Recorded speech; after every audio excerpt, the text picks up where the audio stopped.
Lani Dufour est avec nous, directrice principale des relations gouvernementales chez Catapulte Communication. Lani, on t'a emmené ailleurs aujourd'hui un petit peu. En l'absence de toute forme de conscience américaine, on s'est dit on va emmener Lani au sud de la frontière. Il se passe J'adore. évidemment toujours plein de choses chez l'oncle Sam. Premier sujet, évidemment, les relations avec l'Iran et toute la région là, qui se sont énormément effritées depuis jeudi dernier. Fais-nous le point là, sur les derniers développements. Exact. Donc, on avait un cessez-le-feu qui n'a pas tenu tout le long que ce que c'était supposé parce que il y a Oman qui est proche du détroit d'Ormuz finalement qui, eux, ont décidé d'avoir aussi un chemin. Parce qu'il faut savoir, c'est que dans le détroit, il y a, je dis un chemin, mais tu sais, une voie de passage. Là. Ça reste un détroit quand même où il y a de nombreux navires qui passent là. Mais ça le déplut à l'Iran parce qu'ils veulent vraiment avoir la souveraineté sur ce passage-là. Parce que c'est vraiment là-dessus qu'ils misent pour faire pression dans la guerre avec Israël et les États-Unis, qui a quand même commencé en février. On l'oublie, là, mais tu sais, ça fait quand même déjà plusieurs mois. Et ce détroit-là, ben, c'est 20% des hydrocarbures mondiaux qui passent là.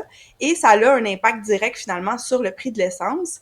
On devrait avoir, puis là, c'est des rumeurs, hein, on ne sait pas trop si c'est confirmé ou pas, mais demain, une rencontre au Qatar, avec les États-Unis et l'Iran, pour essayer de maintenir finalement le cessez-le-feu et ravoir là, des navires qui traversent le détroit d'Ormuz.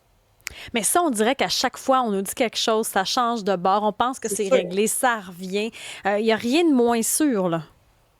Ça reste que ce coin-là, on le sait, là, que ce soit avec Israël, puis toute la guerre avec le Moyen-Orient, c'est compliqué.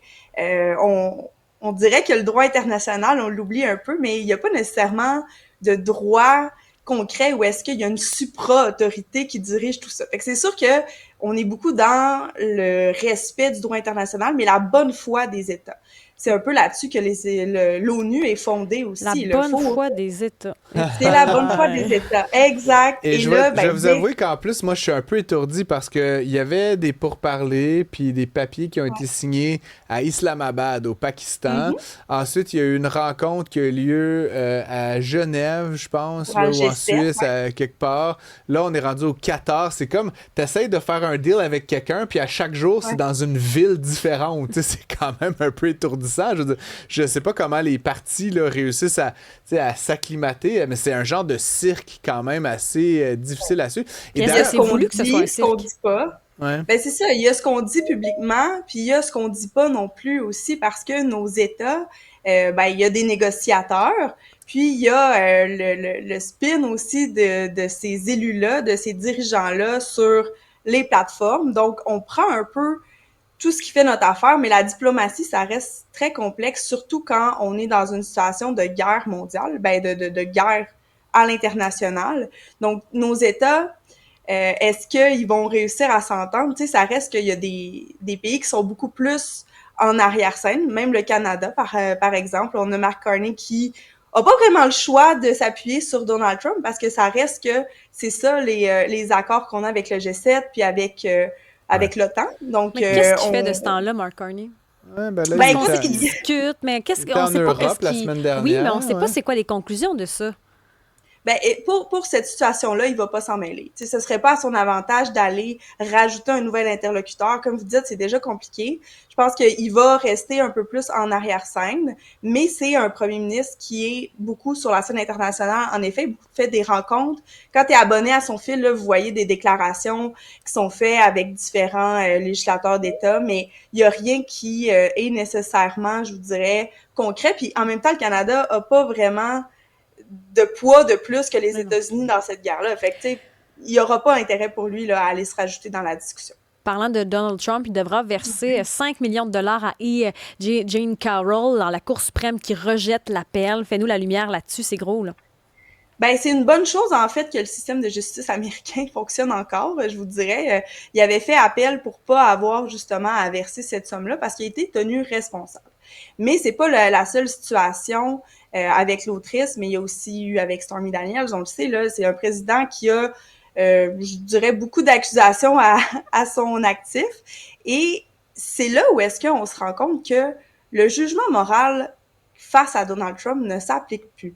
On n'a aucun président américain qui aurait pu passer à travers des accusations aussi grandes et rester en poste. Donc, pour les États-Unis, je vous dirais que le vrai signal, ça sera aux élections de mi-mandat le 3 novembre prochain, qu'on va vraiment savoir si la population est encore derrière lui. Puis pour l'écrivaine, c'est qu'on l'accusait de l'avoir agressé sexuellement puis diffamé après avoir révélé les faits. Là, c'était ça l'histoire. Et il est tenu responsable. Il est responsable de ça. Ceci dit, c'est une condamnation civile, donc c'est comme entre exact. des c'est parties. C'est ça qu'on dit responsable. Il n'est pas non criminellement responsable de viol. Et il faut dire aussi qu'il y a une autre affaire qui va se rendre à la Cour suprême dans le cas de diffamation, comme tu le disais, parce que là, donc, il a été reconnu coupable dans le premier dossier pour 5 millions. Le deuxième dossier dans lequel Mme Carroll poursuit le président porte sur une somme de 83 millions de dollars. Donc, évidemment, tout ça, on va suivre avec intérêt. Quand même intéressant de mentionner que la Cour suprême a rejeté l'appel qui a été fait par le président sans donner aucune forme d'explication. C'est son droit le plus juste. Et il n'y a pas eu aucune dissension, là, donc c'est-à-dire à l'unanimité, les juges à majorité républicaine ont décidé que ça ne méritait pas leur attention, qu'il n'y avait pas de faute dans les instances. Le président, d'ailleurs, a trouvé ça surprenant, cette décision de la Cour suprême. C'est ce qu'il a émis là, dans les dernières minutes sur Truth Social. Bon, il était surpris de ça. Lani Dufour... Mais j'allais vous dire que c'était pas surprenant parce que la plupart du temps, il n'y a pas de commentaires dans ces jugements-là. Donc... Effectivement. Lani Dufour, merci beaucoup pour cette petite incartade américaine. On se retrouve demain, même place, même heure. À demain.